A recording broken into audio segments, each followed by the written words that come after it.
Hello, everybody. My name is Dr. Joshi, founder of Prestige 2.0, and I have the pleasure of being here with Mr. Christian LaValle, founder of Metabolic Elite, and somebody you should know, particularly if you're in the fitness and weightlifting space. And so with that, I'd like to welcome Christian. Thanks. Appreciate you having me on the podcast. I'm excited to dive into some exciting topics that we have for today. Certainly. Let's start at the beginning. What led to the formation of your company, and tell us a little bit about that journey that got you to that point. Yeah, so obviously with my dad being in the space, and kind of being one of those bricklayers for integrative medicine over the last 40 years, this performance health has always been a part of my life since I was a little kid. Played college football, got hurt, had to transition to the strength conditioning side of things, was a graduate assistant at Texas Tech for a couple years as I was getting my master's in human performance, doing some stuff in the research lab with Dr. Tinsley at the Energy Balance and Body Composition Lab at Texas Tech. And then in my last semester, really, so my dad is founded Metabolic Elite, and I'm the president of it, and he's like, I want to bring you into this, like, the space really well.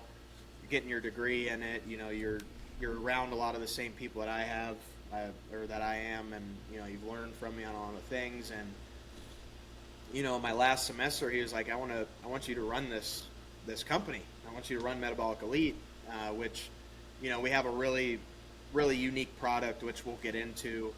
And I was like, okay, all right, let's do it. I was learning a lot. Obviously, I went to school for human performance and not business, so I've had to learn a lot on the logistics side and operations and finances and just the day-to-day of what running a company really means. So learned a lot over the last year, but extremely passionate about human performance because of how I was raised and being around my dad for obviously my entire life. Yeah. No, for context for the listening audience, Christian is the son of James LaValle, who was on the Prestige podcast previously. And if you haven't heard of the name, I suggest you look it up, because he is, as Christian said, a bricklayer, a cornerstone, however you want to phrase it. That is who that individual is in the functional medicine, integrative medicine space. And we're all very blessed to be reaping the hard work that he's put in decade over decade. Back to you, Christian, as something you quickly glossed over. You were a D1 athlete at Texas Tech. You basically played football at the highest collegiate level. What is an elite performer, and how can the average person who's not a natural D1 athlete like you achieve that status of an elite performer? Yeah, I think elite performance is just like an interesting concept in general, because obviously there's the elite athletes, right, that are performing at a really, really high level. Collegiate athletes, professional athletes, whatever, rock climber, race car driver, whatever. There's elite performance, I think, is a really, really wide category, because some people look like, oh, high rocks, to me now, people that are really good at doing a high rocks, to me, I consider that elite performance, because you're pushing yourself really hard. But I really... Can you explain what that is for the audience? Sorry to cut you off. High rocks is kind of like a multi-station. You can do it by yourself or with a partner, where you do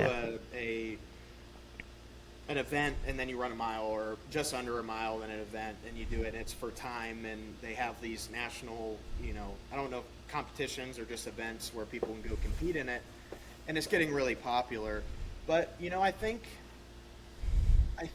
elite performance is now being metabolically really healthy, because it's hard. Like, we have elite athletes that come to us and their biochemistry is jacked, and then they look similar to somebody that has maybe a chronic disease, like, to where their biochemistry starts to look very similar. And it's like, yes, they're an elite performer, but I think performing metabolically is something that can be, strived for, and in my opinion is something now that can be considered elite performance, because it's very rare that you find anybody that is really functioning metabolically at a high level. And I think I really thought a lot about this because we're in the space of elite performance, and what does that mean? I think it means performing at your best potential, whether it's an athlete, a parent, a CEO, just showing up, for a parent, like being able to show up for your kids every day at a high level and function at a high level metabolically is, to me, elite. And there's not a lot of people that can do that, Yeah. just from what we've seen. No, and I think a lot of it comes down to some of the muscle enhancement protocols that you've developed, that your dad has developed, and that we're implementing at Prestige 2.0. Many people, when they think about muscle enhancement, they simply think, oh, where can I get a testosterone injection? And, let me get a shot of test, let me get a shot of this, and let me get a cream.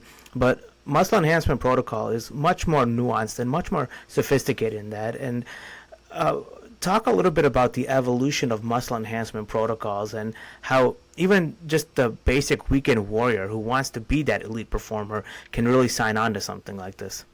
Yeah, I mean, there's something to say for doing the basics really well, right? So making sure that you're training at a high level, you're following proper periodization, and you're doing things along those lines. Finding a good coach that can help guide your training decisions is going to be really important. Proper fueling and then sleep. We know that those are the cornerstones of just good performance and what you need to do day in, day out to achieve your goals. But now we're in a state of science where peptides are getting layered in. There's mitochondrial activators. There's real-time diagnostics that you can get from a CGM or whatever you're using, Whoop or a Ring. There's things that science is just getting so good, and sometimes it can be too much, right? You have to know it's not about how much you do, but it's about how you apply it and the dose that you do it at, which better than anybody on the peptide side. That's where a lot of people are wrong is, I'm just going to do SS31 all the time. I'm just going to do this all the time. And it's like, you can't push your body that hard all the time. You have to do it the right way and how to cycle it and things like that. But another one that I think is really important for people to build muscle is knowing how to do proper nutrient timing. When do I consume these things throughout the day in the diet? Energy availability is really important for muscle growth and hormonal regulation, which if you're trying to put on muscle and your hormones are jacked up, it's just going to be an uphill battle. Yeah. And in that vein, maybe we could touch on some real life examples. So, when people get to the gym and then they kind of go through that first iteration and then become, Google experts, some of the terms that they'll hear are bulking and cutting. Talk a little bit about what those terms actually mean and kind of what people tend to get incorrect or misunderstand through no fault of their own, just because the information that's available is not really in their best interest. Yeah, I mean, it's widely known that a lot of people do these real extreme phases of bulking and cutting, right? Where you're getting into hypercaloric states and then you're getting into hypocaloric states. And you're kind of doing this throughout the year, which I think there is value in each of them, obviously, right? If you're a bodybuilder and you need to do these sorts of drastic changes, I'm more the fan of being like for a male, if you can be in that 16 to 18% body fat range year round to where you're not that far away from being able to be really lean, but you're also not in that higher body fat percentage where metabolically you start having some issues. Maybe you start having some dyslipidemia, maybe some issues along those lines. I think being in that sweet spot of, for a male, let's just say 16, 15% body fat to where you're not that far away from being where you want to be, but you're also not overweight and you're not happy with how you're looking, and you have the ability to be a lot healthier metabolically at that range from 14 to 18% than you do pushing your in a dirty bulk to like 26% body fat. In my opinion, I don't recommend that. And with dirty bulking comes people eating like crap. You underestimate your recovery. There's a lot of things that, in my opinion, can go wrong in a dirty bulk, where I'd rather just help them recomp. Recomposition is where you're simultaneously losing fat and putting on muscle, which people always thought was not possible. There's actually some papers out there that show that recomping is possible, and especially when you're layering in things like peptides. Yeah. If that's the route that you want to go and you're not a drug-tested athlete, you can do peptides. There's things small molecules you can do. There's a lot of optimization that you can do from the compounding pharmacy side of things that can really help aid you in that goal. Yeah, and as you and I know, it's really important to stick to a disciplined protocol, because in many cases what happens is people operate by their mood, where they're highly motivated first, then the motivation wanes over time, and then the consistency goes alongside. Talk a little bit about some of the protocols at Metabolic Elite, some of the protocols you have individually tested, and what is a successful protocol for the person who may be interested in learning more about this? Like, how do they gauge success when they're implementing some of these protocols? Well, I think first off, having a clear goal is really important. Yeah. Because then you can determine success off of that, right? It's like, am I taking steps? Am I feeling the way I should on the way to reaching this goal? And I mean, Metabolic Elite, we've developed some really unique products, especially with the LipoTab technology, which is the solid state liposomal product that we developed, where there's no heat in the manufacturing process, so there's no degradation of the raw material. We're able to get our particles under 100 nanometers, which, under 100 nanometers, you're able to freely absorb across the cell membrane. And then with it being chewable, you get the buccal absorption in the mouth, you get the lymph absorption, and you get the micellular absorption of it. So we're able to deliver smaller amounts of active compounds across more efficiently. And we've been able to have a few with, like, our BPC 157 has been dramatically successful for people, especially wanting to optimize recovery and wanting to kind of push themselves into that elite performance category, I guess you could say. Obviously not on the athlete side. I have to preface that. Yeah. Athletes cannot take BPC 157, and we don't recommend any of our athletes to do that. But there is a group of people that get a lot of benefit out of it, and especially in a cut or a bulk. I think BPC 157, KPV is another peptide that we just launched. Doing something like the TetraCure, which is really great for inflammation as well. The Enduro 2 for aerobic capacity, Synapsin for the cognitive function. There's a lot of ways that you can piece together our products based off your goal, but they all can help you in whether you want to drop some body comp, you want to put on some muscle, whether it's just being metabolically healthy, because that's what this all comes down to, right? Is you want to put your body in a position to adapt, right? And we just have some really unique solutions to that I don't think a lot of other brands out there necessarily have. And I think that's a testament to just the amount of research you guys have put into this, and obviously, going back decades with your dad and the pioneering work that he's done. Let's maybe contextualize this at a per patient and at a more practical level, because I think that's really helpful. For example, with many of the patients that'll come to me for muscle enhancement, they always, if not right away, inevitably ask for the testosterone. And I try to get them to understand that they got to prep to the testosterone. There's got to be enclomiphene with pregnenolone to optimize that. Then I tend to get patients on the sermorelin to then really see how their cycle is working in terms of their weightlifting goals and their recovery process. And then I'll put in the testosterone. And getting patients to understand that requires a certain level of patience from both the patients and the provider. And when you look at Metabolic Elite and you look at the different products that are available, for example, what really comes to mind is a Synapsin Pro. And for me, having that focus when I'm lifting becomes almost like a meditative process. Talk through how you can get patients to understand this is the value of the product and this is how you gauge success once you start the product, because that's a struggle that I have for all my patients. Yeah, I mean, you just hit the nail on the head for us, because our products are kind of advanced, for Yeah. the everyday consumer, and being able to educate on, hey, how do I know it's working? What do I look for?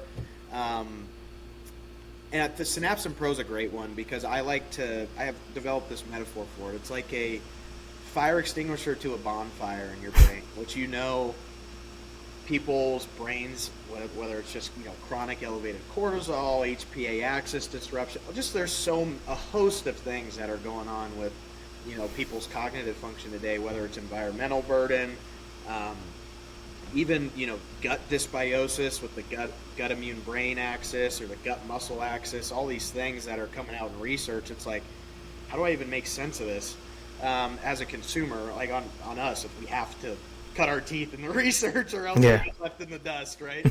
Exactly.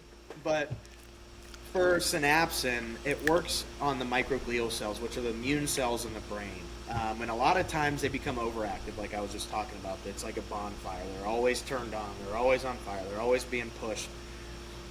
The RG3 and the RB1 ginsenoside, which is what's in the product, are specific extracts from ginseng that help down-regulate that neuroinflammation or the microglial activation in the brain.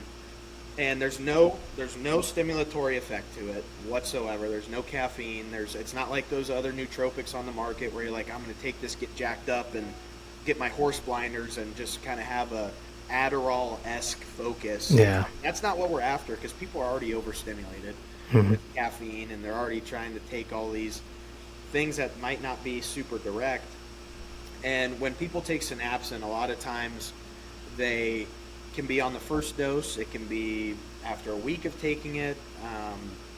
They notice that they're just more present in what they're doing. They're more focused. They have more clarity. They're not pushing a thought through jello. Short-term memory gets a little bit better. And these are all things that just get lost with dysregulated cognitive function and brain fog and all these things. And it's bringing homeostasis back here. Yeah. We use it in a lot of times with, TBI for athletes. Really great, like I said, for down-regulating neuroinflammation, which is pretty obvious for why we would use it in a TBI case. But that's really the main thing that I'm able to actually focus on something without being overly stimulated. My skill acquisition is better. I'm able to, for a lot of our grapplers, I get in my flow state easier because I'm able to actually comprehend what my coach is telling me and then put it into action. So there's that side of it, to where it's like, you should just feel more present. You should feel more focused. You should feel like your nervous system may be a little bit more primed. You're able to go from sympathetic to parasympathetic a little bit easier than, it could take you an hour to come down from your workout because everybody's in fight or flight all the time. Synapsin helps you be able to be flexible between your parasympathetic and sympathetic dominance, which is really interesting, which is something that we have been seeing in our athletes maybe more than in a Gen Pop situation, just because the level that those people are pushing is much higher than in a lot of our Gen Pop. But CEOs love it when you're in a boardroom and you need to be focused but not overly stimulated. And I love it because I can take it at 5 p.m. I can still go to sleep. I can take it at 7. I can still go to sleep. Not the case for everybody. Some people do get a little aroused from it, which is okay. It's a much more pleasant than being overstimulated on caffeine. But majority of the people that we give it to can take it at, I need to lock in from 6 p.m. to 8 o'clock to get some work done, and they chew them up, they lock in, and then they can go right to sleep, which I think is a really unique aspect of Synapsin Pro. Yeah, and to that point, I think there's a key distinction between being stimulated and preventing fatigue. Being almost in a kind of ADH level state of focus that's not sustainable. So having a truly sustainable form of focus. And that's a distinction that many people don't understand, simply because whatever pharmaceuticals have been available, whether that's something as simple as caffeine or something as potent as Adderall, it's always been stimulating in nature. And I think it's important that people start to understand that there's a converse to that, where you don't have to overly stimulate, but you can prevent the distraction state and by default see a more natural form of stimulation. And I noticed that a lot, particularly with NAD+. And I know it's a little bit different, but when I take NAD+, I notice a lack of fatigue, if you will. I'm not overly stimulated, but I lack fatigue. And that's when I notice it, at those moments where I sense I would be tired, but I am not. That's when I notice this medicine coming in. And I think that's important for people to understand, that there is a distinction between different levels of stimulation that are sustainable versus not sustainable. That's a great way to put it. I love that, the lack of fatigue, where it's like, okay, I know I would be tired here. I know I'm hitting that midday wall. Like where people grab their coffee at 2 o'clock. Grab a Synapsin instead, please. Like, it'll be much better for you. Exactly. Yeah. But I think you brought up something that was really interesting, because I have a really unique case on the Synapsin Pro. We had somebody that they were so their brain was so on fire. They were so jacked up. They couldn't sleep. 2 days without sleep. We give them a couple doses of Synapsin Pro, and they were like, I've never slept better in my life. Which is so, but it's just because you're calming that inflammation down. They're not just burning the candle at both ends for their brain, where some people, that was an extreme case, right? To where most people feel focused and present on what they're doing. This person was so jacked up to where we gave it to him and actually helped him go to sleep. Wow. That just kind of shows the flexibility of the product, right? There's a lot of excuses for it. But I did want to touch on, I know we didn't plan to go into it, but I wanted to touch on the enclomiphene thing, because I was when I got done playing football, I had obviously got my blood work done. I had a 187 test as a 21-year-old. That's a 21-year-old former D1 athlete playing at Texas Tech. Yes. And I didn't feel, I was able to put muscle on. Like, I had good muscular tone. I had the whole deal. Sex drive was high, all this stuff. Like, felt like I was crushing it, And then I stopped playing, and kind of all that years of just high cortisol, all these things, like, just kind of hit me. Got my blood work done. I was 187. I was like, oh my gosh, like, this is insane. And I wasn't tested anymore, right? I was already out, not an athlete anymore. Tried HCG, didn't work. Got me up to like 350, 400.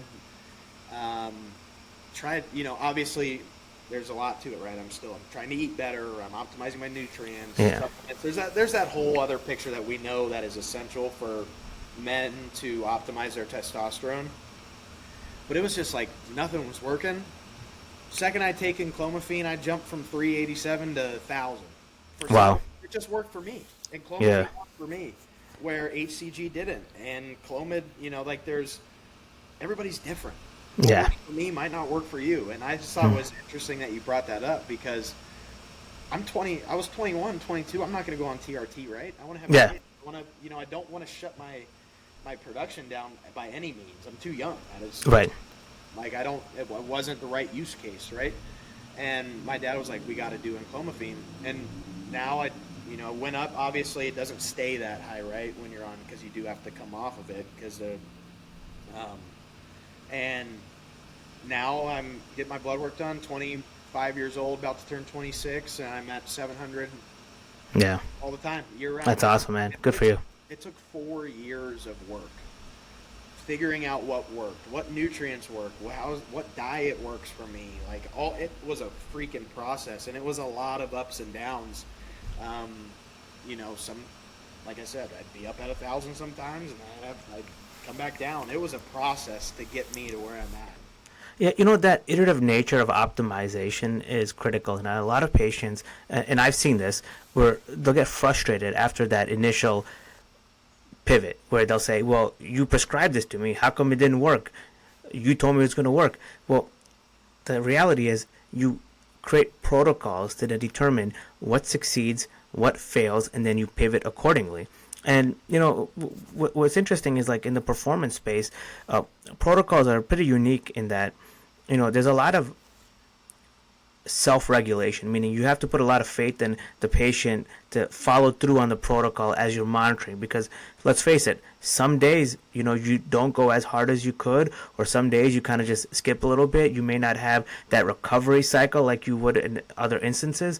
And in terms of, like, then identifying how well a patient is working with the protocol, or whether we need to pivot, what have you seen? Like, what are the metrics that you said 4 years of trial and error? What are the pivot points that you went through?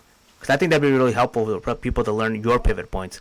Well, I'm a chronic, like, candida guy, like gut cleanup. Like, that's my arch nemesis. So I'm like, when my skin is clear, for me, I know that my gut and, like, kind of what I'm doing is working for me. Like, for me, my acne and the way my skin looks is a huge indicator. But I think for most people, a lot of people aren't that in tune with their body, right? Yeah.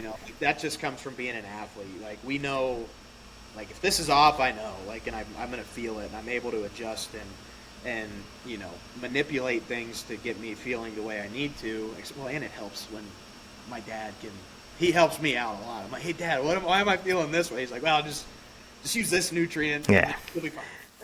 You got the cheat code at home. Come on now. My mom's a dietitian too, so I mean, I got the best of both worlds on the at home, which I'm fortunate to have. Right? Yeah. That's why I'm going the route that I am for work.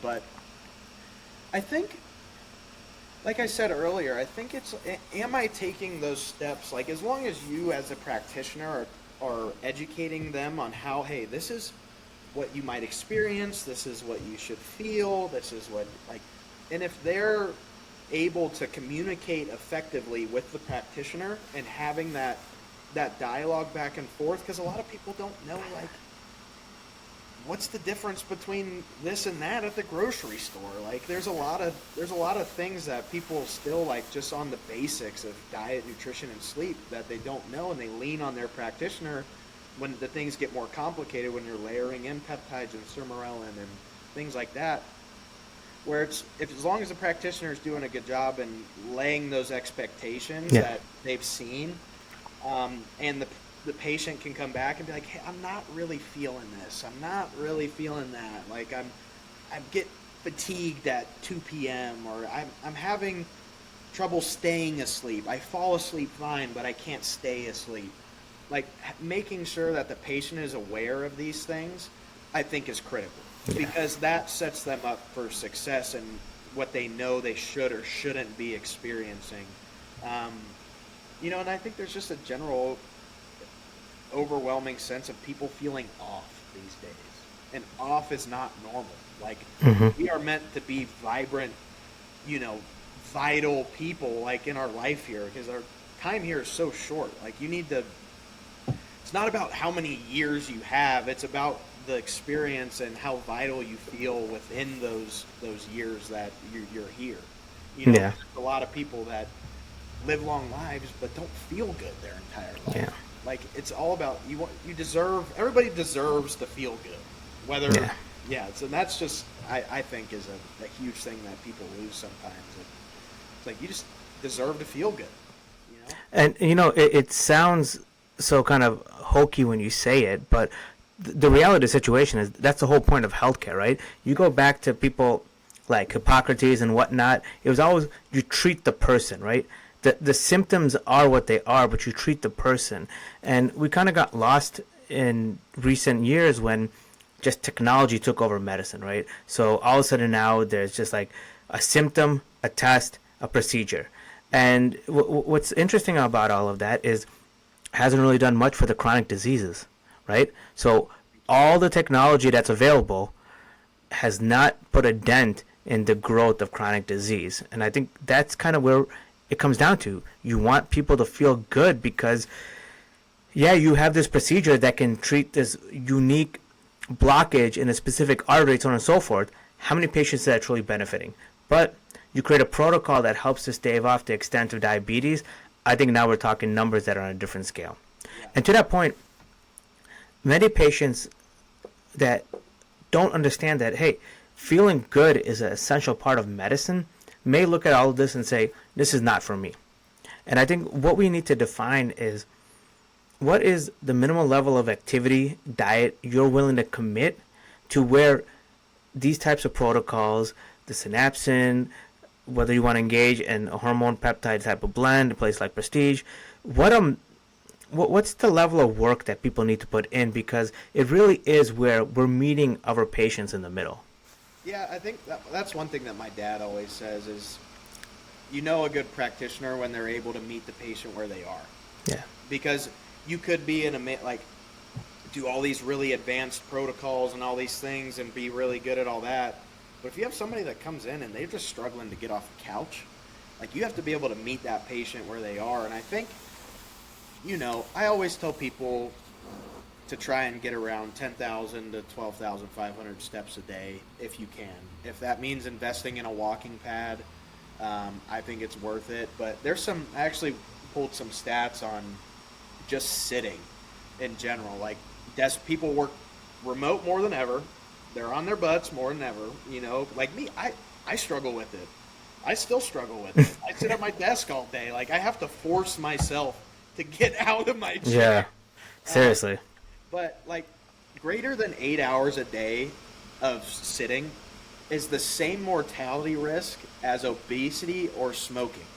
Yeah. Increases risk for high blood pressure, diabetes, and all that goes with it.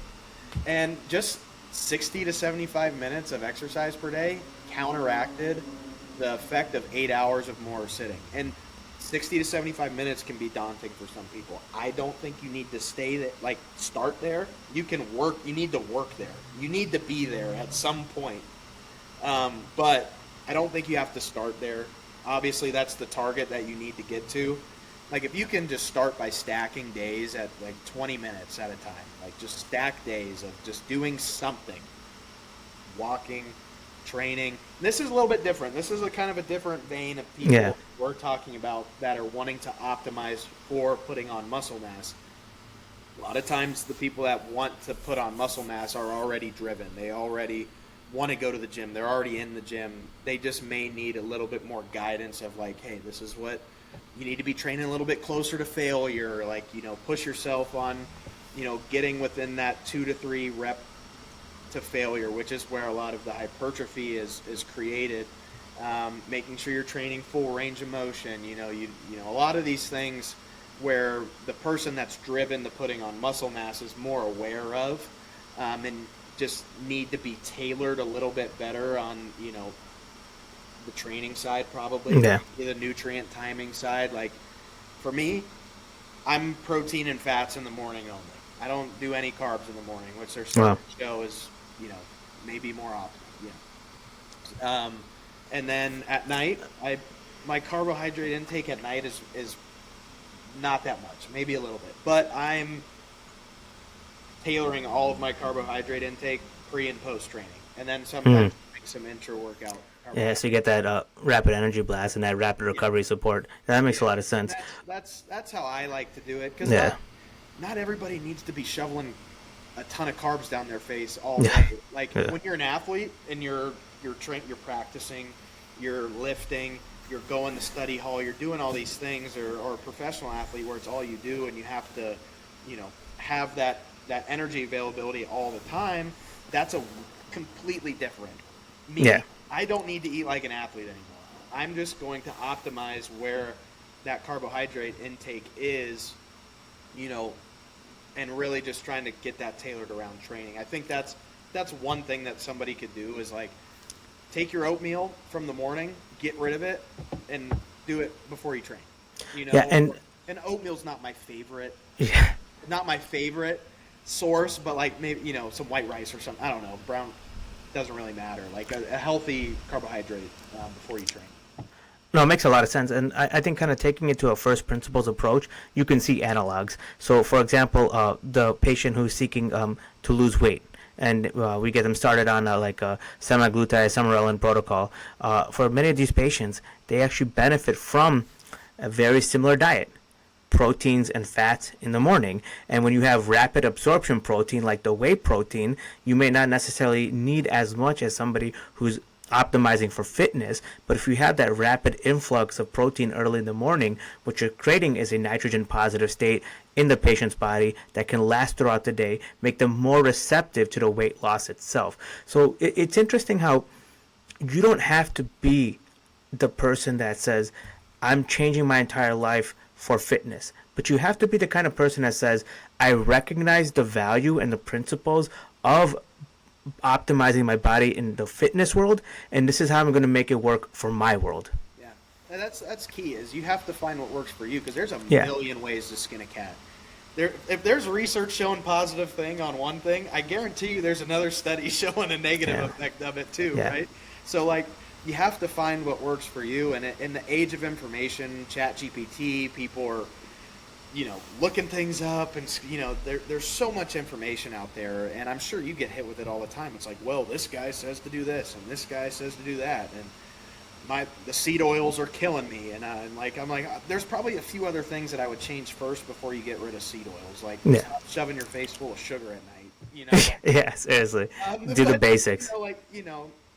There's just so much. There's so much influence now, more than ever, I think, with just with the amount of information out there, and it's really hard to decipher, like, who do I listen to? Like, who's actually putting good information out there? And what's so funny when you mention that is, like, people think medicine has all the answers. So there's a absolute right answer and absolute wrong answer. And the thing with all this information is that nobody ever tells you that it's not any sort of hard rule of thumb that you follow or don't follow. It's the way you iterate and improve based on what you're seeing working and not seeing working that then leads to what is best for you. And to your point about just personalizing medicine, all of our body's chemistries are different, right? Like, you take 10 different people, they have 10 different hormone panels, and they can all, as you say, look the same, right? Kind of put that Adonis mold of like that D1 athlete.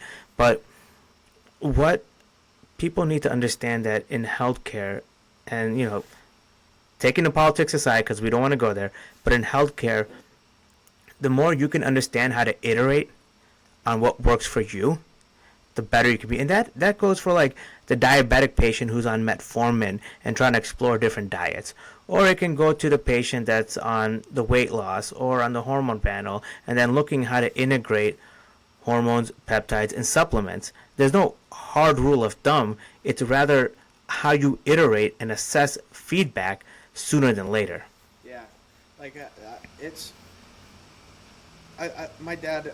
It's hard. I bring my dad up a lot, but he's just he's like he's my mentor. I love learning from him. There's trends in everything. Like, he's been seeing patients for 40 years, and he can identify trends, but that doesn't mean that that person that's in that same trend is the same as the person that's next. Like, they can have the similar trend, but what this person responds to might be different than what this person responds to. So there's trends that guide decisions, but like you said, you have to be able to iterate off of those decisions that you make, because it might not be what's right for that one person. And I think I have a CGM on right now just because I'm doing some experimenting with my diet and seeing and I've noticed that I don't do well with intermittent fasting. I'm a high glucagon guy, so when I'm in the morning and my blood sugar is 140 when I don't eat until 11 o'clock. Like, if I push that fast longer, like to 10, it's just a constant steady rise where I start at a good number in the morning. Like, when I wake up, I'm in like below 84 or at 84. And then if I don't eat or have some sort of protein or something to stimulate that relief, like, I just am at a constant uptick through until I have some sort of carbohydrate. Like, I'll do my protein and fats in the morning, and then I'll wait a couple hours, and then I'll have some sort of carbohydrate, or maybe like an hour. And my blood sugar actually comes down. Oh, wow. it was crazy the other day. I was like, it's 11 o'clock. My blood sugar's 140, which is actually pretty. It's okay for like it's not great for that time of the day. And I had I had literally pasta and chicken and some veggies, and I went from 140 down to 84 within the next hour and a half. Wow. And how long? So I think that is a great point to touch on. How long did it take you to realize that intermittent fasting didn't work for you? Oh, I think I was just like after like a week of experimenting with the CGM, seeing, how I respond. And it just everybody's biochemistries are different. Like we just said, and my dad was like, that sucks. Cause he's like, that's a hard person to work with. Cause you're like me, like, and it's not great when you're over, like when you have too much glucagon, it's kind of hard to work with. But there's ways to fix it, obviously. But he's like, you're a perfect example. Guys like me and you, that just intermittent fasting might not be great for us, but it can do wonders for somebody else. Yeah. And it's just like you said, this is proving that point that we keep saying is you have to be adaptable, and you have to be able to iterate, and you have to be. Not everybody's willing to just slap a CGM on there. Yeah. But I was like, I want to figure out how my body's responding to certain foods and exactly throughout the day and all these things, because I think there's something that I also pulled up going back to the sitting and standing, a light walk just throughout the day. Yeah. Like 10 minutes, 60 to 90 minutes after you eat for a 10-minute walk. Decrease glucose, insulin, and systolic blood pressure. Even a 5-minute walk within 60 to 90 minutes after eating had a measurable effect on moderating blood sugar levels in everyone. Not just overweight people or people with diabetes. And even just standing after the meal, they said that it helped. So just like little things like that, for maybe the person that's not all in, it's like you can start there at a 5-minute walk and still be doing something to benefit your health.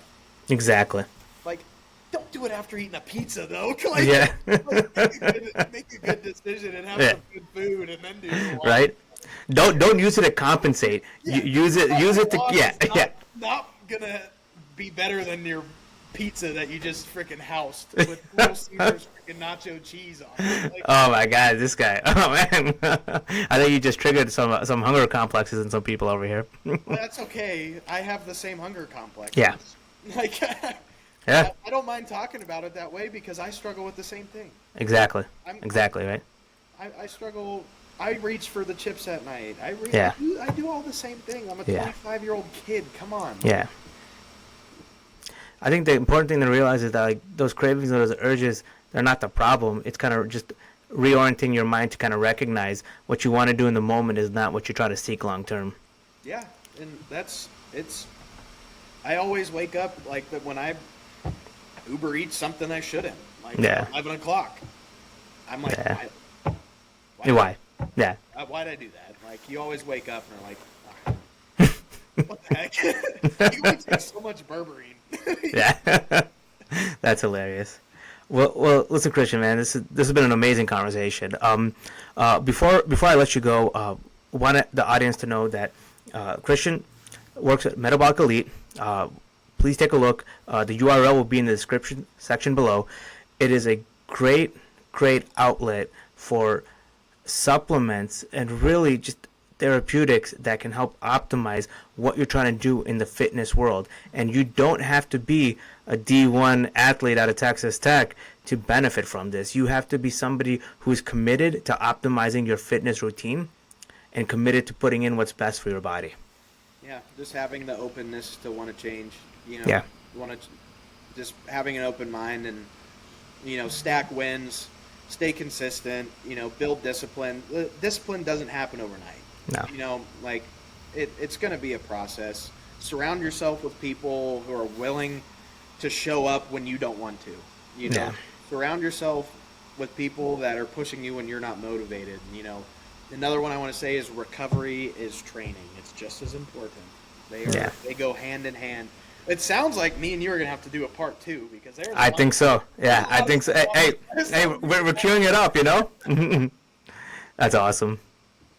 Well, listen, Christian, man, thank you so much for your time. Appreciate it. And you know we'll be in touch. Oh yeah, I'm looking forward to the collaboration between brands, and I think we're gonna be able to put out some really great things and protocols for people. And I really just appreciate you having me on here, and I look forward to doing another one because we're gonna have to. Because there's some Awesome. questions on here that I was excited to hit, but I know we gotta try and keep it at this 45-minute. Yeah. Awesome, man. All right. Thank you. Talk soon.